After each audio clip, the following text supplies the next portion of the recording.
प्रिय दर्शकों नमस्कार। ज्योतिष धारा यूट्यूब चैनल में आपका स्वागत है। हाजिर हूँ आपके समक्ष कैरियर की इस सीरीज में कुंडली में बनने वाले डॉक्टर योग के बारे में। जो जातक नीट के एग्ज़ाम की तैयारी कर रहे हैं, कोचिंग ले रहे हैं या कोई नर्सिंग के एग्ज़ाम की तैयारी कर रहे हैं, यह वीडियो उन जातकों के लिए विशेषकर लाभप्रद रहने वाला है। आज हम कुंडली में बनने वाले डॉक्टर योग के बारे में बातचीत करेंगे। आपकी कुंडली में क्या डॉक्टर बनने के योग है और वह किस तरह से कुंडली में बनते हैं। ऐसा नहीं है कि अगर आपकी कुंडली में जिन योगों का वर्णन मैं करूँगा वो योग अगर आपकी कुंडली में नहीं है तो आप डॉक्टर नहीं बन सकते। लेकिन ज्योतिष के हिसाब से कुछ महत्वपूर्ण सूत्र होते हैं। अगर कुछ महत्वपूर्ण योग आपकी कुंडली में है तो आप आसानी से नीट का एग्ज़ाम क्लियर करके एक अच्छे डॉक्टर बन सकते हैं।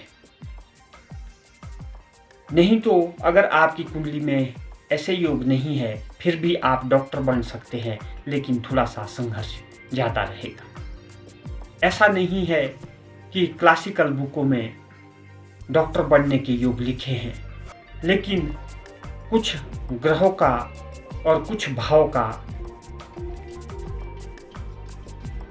बली होना और कुछ आपकी कुंडली में राजयोग का होना आपके डॉक्टर बनने के मार्ग को प्रशस्त करता है। आइए जानते हैं कुंडली के माध्यम से किस तरह से ये डॉक्टर के योग बनते हैं। हमने सिंबल के तौर पर वृश्चिक लगन की कुंडली की है। आपकी कुंडली किसी भी लगन की हो, यहाँ पर महत्वपूर्ण बात है, जो पहला सूत्र है वो है लगन। अगर आपकी कुंडली मेष लगन 1 नंबर की राशि, वृष लगन 2 नंबर की राशि, तुला लगन 7 नंबर की राशि, वृश्चिक लगन 8 नंबर की राशि, मकर लगन 10 नंबर की राशि, कुंभ लगन 11 नंबर की राशि। अगर ये अंक आपका लगन में है 1, 2, 7, 8, 10, 11 तो यह आपके डॉक्टर बनने के लिए या मेडिकल की पढ़ाई पढ़ने के लिए सबसे पहला मार्ग है। वहीं अगर हम लगन के बाद ग्रहों की बात करें तो मुख्य रूप से वैसे तो तकनीकी ग्रह जो मुख्य रूप से मंगल और शनि को टेक्निकल प्लैनेट माना जाता है, वहीं इसके जो सहायक ग्रह होते हैं वो होते हैं सूर्य, केतु, राहु। इनको टेक्निकल प्लैनेट माना जाता है। वहीं उसके साथ साथ विद्या बुद्धि के कारक ग्रह बुध और विवेक बुद्धि के कारक ग्रह बृहस्पति का भी बलि होना जरूरी होता है।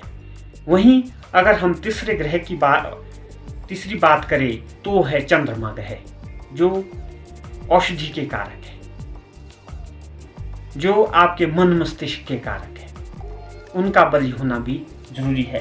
तो मुख्य रूप से अगर हम ग्रहों के बारे में बात करें, सूर्य आरोग्यता का कारक ग्रह है, आपका आत्मविश्वास है, आपकी आत्मा है। वहीं चंद्रमा आपका मन मस्तिष्क का कारक है, औषधि का कारक ग्रह है। वहीं मंगल क्या है? मंगल सर्जरी का कारक है और आपके अंदर जोश जुनून पैदा करता है। वहीं बृहस्पति विवेक बुद्धि का कारक है, विवेक बुद्धि का कारक है। वहीं शनि आपके अंदर सेवा भाव और आपकी कर्मठता को दिखाता है। वहीं राहु और केतु, राहु ग्रह इंटेलिजेंसी का कारक होता है और केतु ग्रह भी इंटेलिजेंसी का कारक ग्रह माना जाता है। वहीं भाव की बात की जाए तो भाव में सबसे पहले हमारे को लगन देखना अति आवश्यक होता है। आपका लगन बली होना चाहिए। आपके लगन का मालिक अगर यहाँ पर 8 नंबर की राशि है तो यहाँ के मालिक मंगल, तो वो बली होने चाहिए। लगन आप है, आपका व्यक्तित्व है, आपका आत्मविश्वास है, आपकी ऑरा है। वही पंचम भाव आपकी शिक्षा का है, आपकी विवेक बुद्धि का है। छठा भाव क्यों देखा जाता है? छठा भाव रोग का है, आपके अर्थ त्रिकोण का भाव है। छठा भाव आपके कार्य क्षेत्र में आपको किन चीजों का सामना करना पड़ेगा, वो आपका छठा भाव दिखाता है। और छठा भाव अल्पकालिक रोगों का भी भाव है, इसीलिए इसके मालिक को इस भाव के भावेश को बली होना जरूरी होता है। वहीं अष्टम भाव 8वां भाव जो आपका आयु का भाव है, आपके आकस्मिकता का भाव है। अचानक किसी का एक्सीडेंट हो जाता है, वो डॉक्टर के पास आएगा। वहां पर आपका बुद्धि विवेक और आत्मा क्या करती है इस चीज का, इसलिए अष्टम भाव का बली होना जरूरी है। कोई आपके पास हार्ट अटैक का पेशेंट आ सकता है, कोई आपके पास सर्जरी का पेशेंट आ सकता है, इसीलिए अष्टम भाव मजबूत होना बड़ा जरूरी है। वहीं इसके बाद जो अगला भाव है वो है 10वां भाव, ये आपके कार्य क्षेत्र का भाव है। अगर आपका दशमेश बली है तभी आप एक अच्छे डॉक्टर बन पाएंगे। वहीं 12वां भाव ये हमारे हॉस्पिटल का भाव है, आपके कुटुंब से सबसे दूरस्थ भाव है। आपको दूर रह करके नौकरी करनी पड़ेगी, इसलिए भी इस भाव का मजबूत होना बहुत जरूरी है। वहीं इसके अलावा मैं जो अपनी ओर से समझता हूँ वो है आपका 9वां भाव, इसीलिए मैंने लास्ट में लिखा 9वां भाव आपके भाग्य का भाव। इन सब के साथ साथ आपका भाग्य मजबूत होना अति आवश्यक है। हमने पिछली वीडियो इंजीनियर के लिए बनाई थी, उसमें भी हमने ये बताया था अगर आपका भाग्येश बली नहीं है, आपका हर चीज बली है, भाग्य आपका साथ नहीं देगा, तब भी आप नीट का एग्जाम क्लियर नहीं कर पाएंगे या आपको बार बार असफलता का मुंह देखना पड़ेगा। तो इसीलिए इन भाव का बली होना बहुत जरूरी है। इसके बाद युति, सूर्य मंगल की युति चौथे भाव में हो, 10वें भाव में हो या केंद्र में कहीं भी हो या छठे भाव में हो, तो ये भी डॉक्टर के लिए अच्छी मानी जाती है। मंगल शनि की युति, मंगल और शनि दोनों टेक्निकल प्लैनेट है। इन दोनों का आपस में किसी भी भाव में केंद्र या त्रिकोण में, केंद्र 1 2 3 4 5वें या 9वें भाव में हो तो डॉक्टरी में सफलता मिलने के योग बन जाते हैं।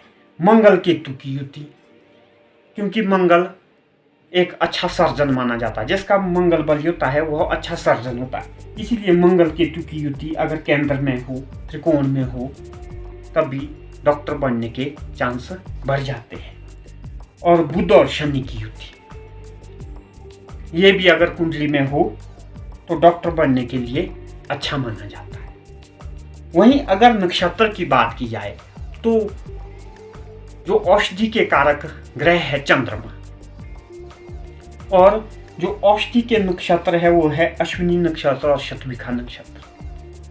पंचमेश 5वें स्थान का दशमेश 10वें स्थान का स्वामी अगर अश्विनी या शतभिखा नक्षत्र में हो तब भी डॉक्टर बनने के आसार बढ़ जाते हैं। या लग्नेश अश्विनी और शतभिखा नक्षत्र में हो,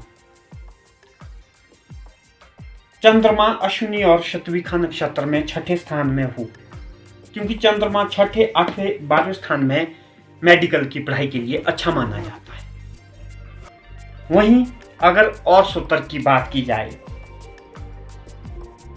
षष्ठ पंचमेश और षष्ठेश, 5वें स्थान के स्वामी और 6ठे स्थान के स्वामी की युति 6ठे, 8वें, 12वें या केंद्र में हो जाए तब भी डॉक्टर में सफलता के योग बन जाते हैं। वहीं षष्ठात षट 1 2 3 4 5 6, 6ठे से 6ठे भाव का स्वामी, 6ठे भाव का स्वामी और 11वें भाव का स्वामी, इनकी युति या 6ठे भाव में हो या 11वें भाव में हो तब भी डॉक्टर बनने के आसार ज़्यादा बढ़ जाते हैं। तो दर्शकों, ये थे कुंडली में डॉक्टर बनने के योग किस तरह से घटित होते हैं। कुछ इस तरह से ही आज के कार्यक्रम को विराम देते हैं। नमस्कार।